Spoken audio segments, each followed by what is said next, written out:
Okay, so we have 5 pounds of yams. Okay, so we've got 10 pounds and 2 ounces of russet potatoes.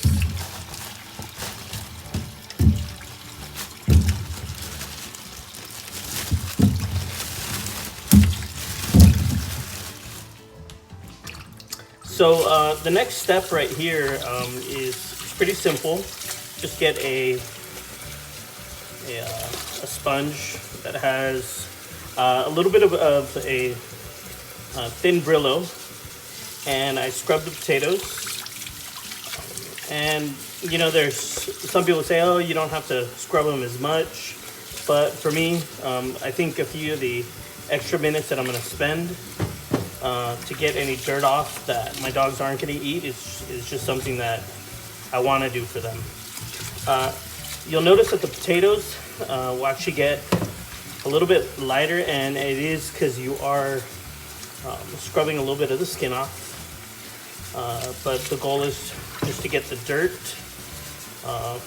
off of the potatoes. This one has an area that I need to cut. The sweet potatoes are a lot rougher, so you can be a little bit more rigorous.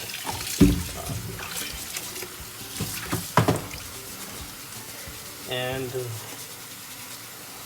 I end up putting them into a separate bin. Let's go ahead and turn off that water, and we'll go on to the next step.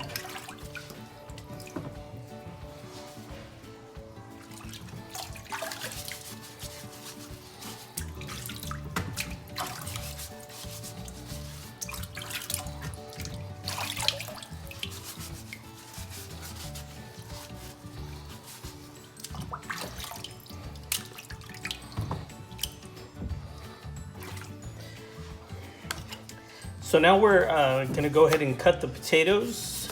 I've actually tried a few different ways to speed up the process, and I'll tell you my experience. I ended up using a food processor, and as far as the chopping, it was definitely a lot easier.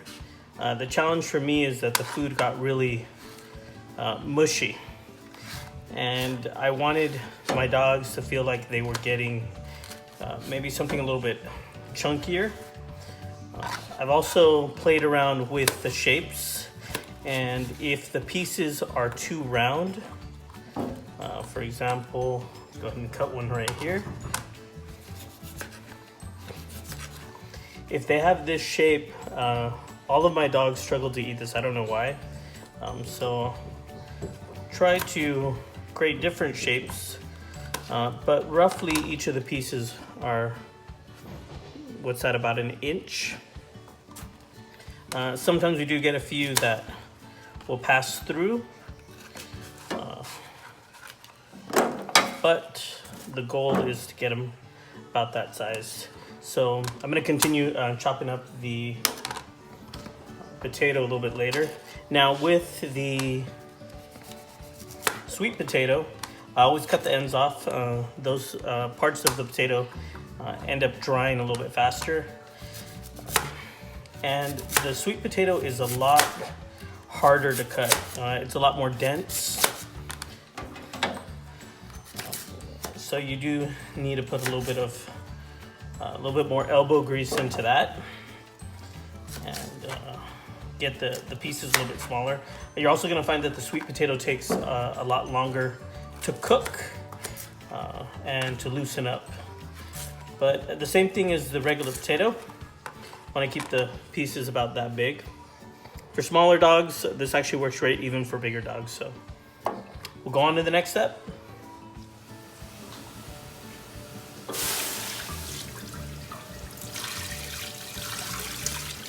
So next, everybody uses different types of pots.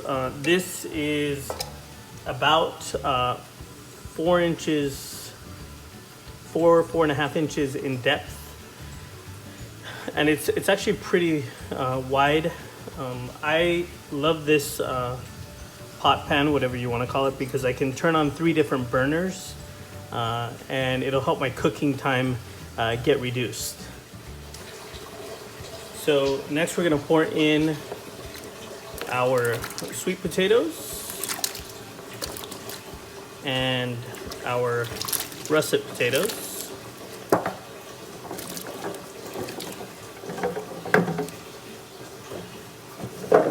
And it's important that you have about 2 inches of water above your line of potatoes and sweet potatoes so they can get fully cooked. So let's go ahead and add some more.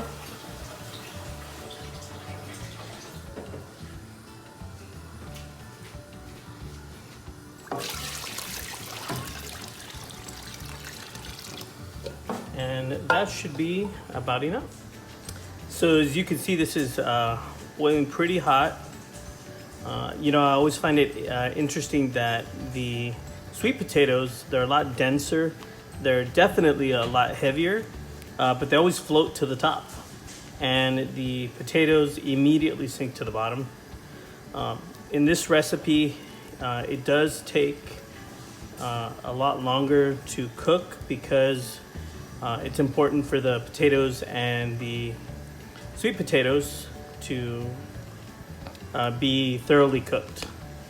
I do stir it occasionally so we can get the potatoes that have sank to the bottom to come to the top. So any other potatoes that haven't fully cooked have that opportunity. So as you can see, our water's pretty warm. Mixture looks nice. Lots of different shapes. As mentioned before, we do get a few circle shapes that for some reason my dogs they don't really like. A few of them fall through the cracks and get into the mixture, but overall we've got lots of different shapes. They're about 1 inch to 1.5 inches. And let's move forward to the next step. Okay guys, so the next step is we want to go ahead and get the potatoes, the sweet potatoes, completely drained. Since I tend to triple the recipe, I'm currently trying to find a much bigger colander, specifically one that fits over my sink.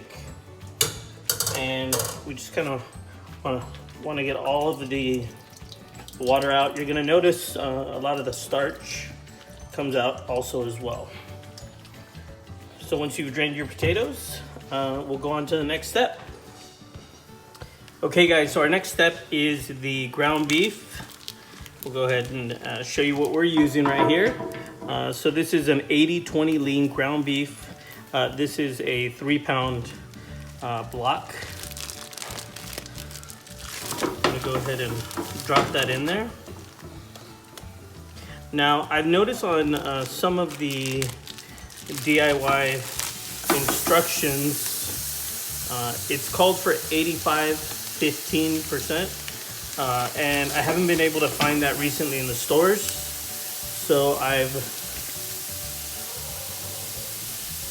stuck to the 80-20, and that's kind of the closest that I've been able to get to it.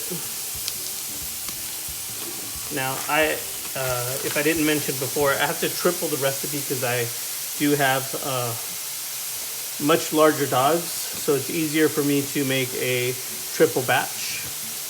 So we're gonna go ahead and get that cooking and have it break down and show you how that's done. So you want to go ahead and kind of break this down. It will on its own, but it does take a little bit longer.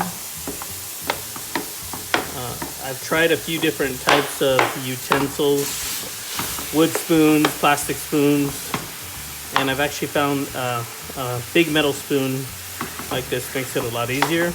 I tend to put this on a medium heat, and you want to go ahead and just start cooking this, not till it's a golden brown, but get that gray tone in it.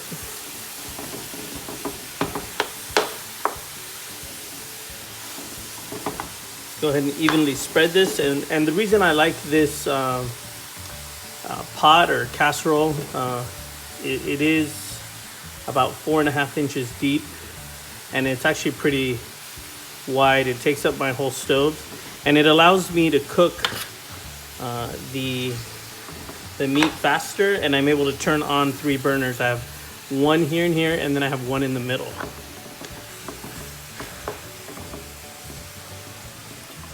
Okay, so we'll go ahead and check in on this in a few minutes, and then we'll go on to the next step. So as you can see, this is actually starting to brown rather quickly. We have a total of 15 pounds. They are 3 tubes, 3-pound tubes, and we have a total of 5 of them. Definitely want to break down the pieces so that everything cooks thoroughly. Let's get that mixture on the sides into the middle where the majority of the flame is, and then we'll check back in on this in a few minutes.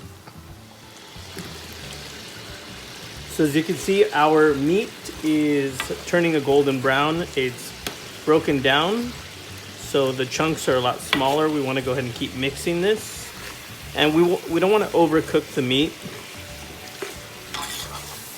And we also want to keep the fat that comes from the meat. We're gonna make sure that that's still in the mixture, but you want to continuously break this meat down into smaller chunks until all of it is Okay, so as you can see, our meat is a nice brown, and what we're gonna start doing is mixing in all the other ingredients, and we're gonna go ahead and start off with carrots.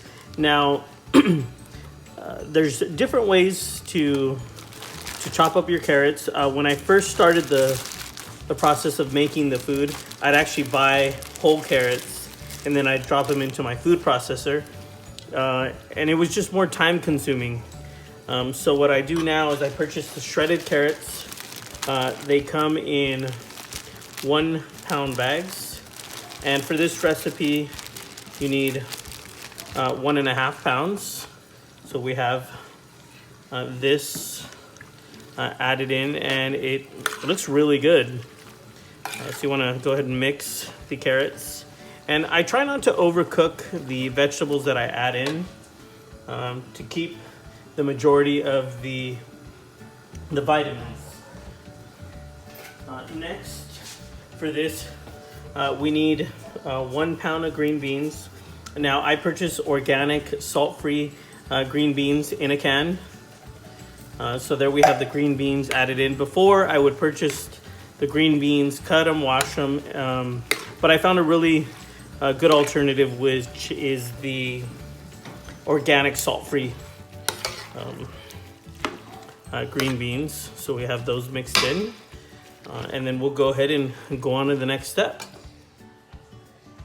Okay guys, so this recipe calls for some red apples, and it's very important.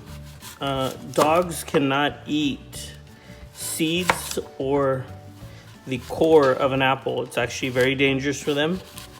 So it's important when you are cutting your apples that we stay away from this part here and the seed area.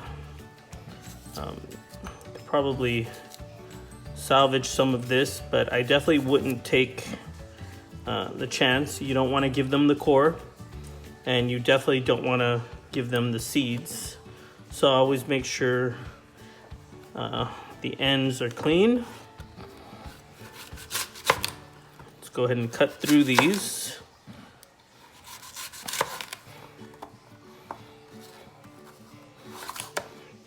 And I've used an apple corer. I wasn't really impressed with it. I think I wasted more of the apple. I used to also put them in a food processor, and it just kind of created more of a mush than anything. So let's go ahead and cut through this last one. Now, if the recipe calls for a pound of apples, I always get a little bit more, because we are going to get no use out of the core. I also like to play with the shapes so that they have something that they can crunch on.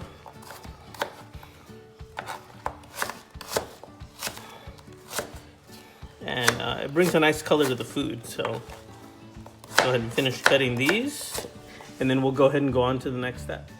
Okay, so we've got our green beans, our carrots. We're gonna go ahead and add in the apples. I don't like to overcook the apples, so I usually put those in pretty close to last. Give that a good mix. And then our next ingredient are peas.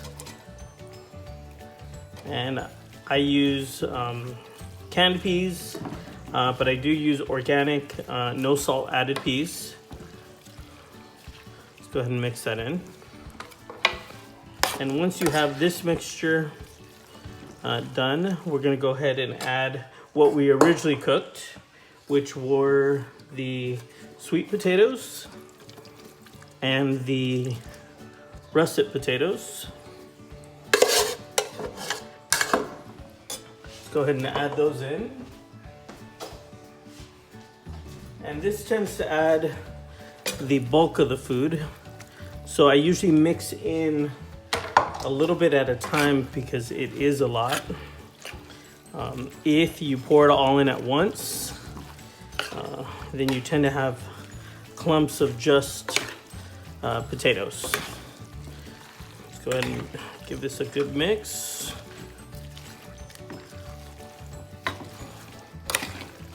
This is starting to look really, really nice.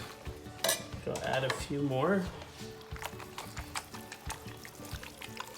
Pretty soon I'm gonna need a much bigger pot. Now, I once tried to quadruple the recipe, and it just wasn't a good idea. Didn't have the room for it. Everything was a lot harder, but I found for larger dogs, doing a 3 times the amount recipe works perfectly fine. So we'll go ahead and go on to the next step. Okay, so now we're gonna add the nutrient blend. I know there's a little bit of a glare. So this is Just Food for Dogs. They have different nutrient blends. This one is the beef and russet potato. And one thing that you wanna know when making dog food, because there are other recipes that people kind of do on their own, all dog foods have a certain amount of vitamins. So if you're just making dog food at home from things that are healthy, it's not going to give your dogs the necessary vitamins and nutrients. So all dog food has a certain amount of vitamins in it, mixed with whatever ingredients they're using to provide your dog a certain amount of nutrition that they need. So with Just Food for Dogs, this is one of 2 of the items that you need to add to the food that you're making at home, so that you would have the same thing that they sell already prepackaged in their stores. So this is a triple recipe. I have it all right here. Seems like a lot, but it's I'm actually tripling the recipe.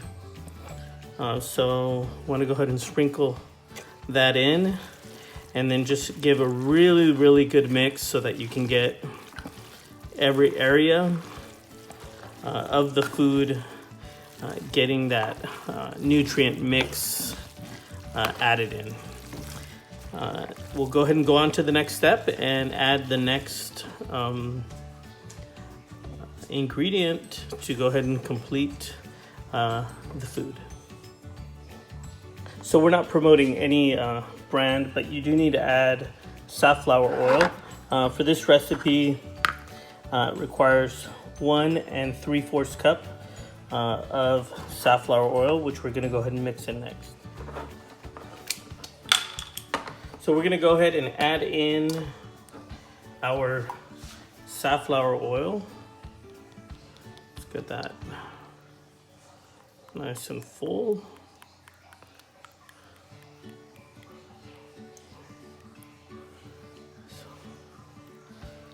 Go ahead and spread that around. This recipe calls for approximately 1 3/4.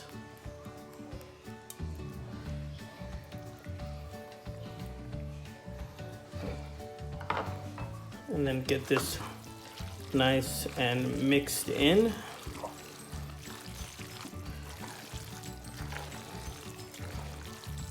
So that it gets to all of it. This oil tends to seep anyways to the bottom. So if you do miss mixing, you're gonna find that it's going to pretty much go everywhere.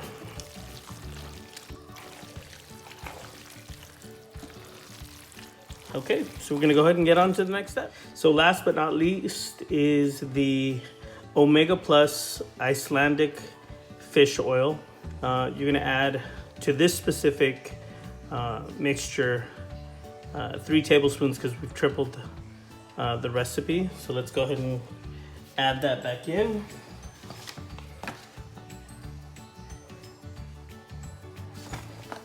So we'll go ahead and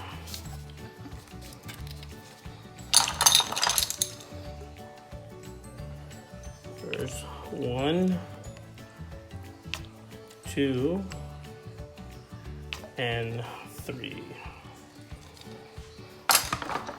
Give that a good mix. And that is actually our last ingredient.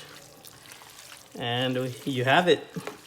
The beef and russet potato DIY for home, which my dogs absolutely love. Let's go ahead and finish mixing this up.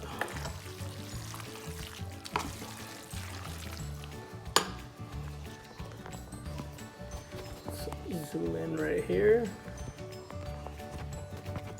So there you have it, guys. The beef and russet potato. It actually looks really, really good. It smells good too. Without the nutrient and the fish oil, it's definitely perfect for human consumption. So I hope you enjoyed this tutorial and got some useful information off this. And we'll see you soon. Thanks. So there you have it. 3 happy campers. There's one. Second one that loves that. And our third guy enjoying his just food for dogs. Kevin?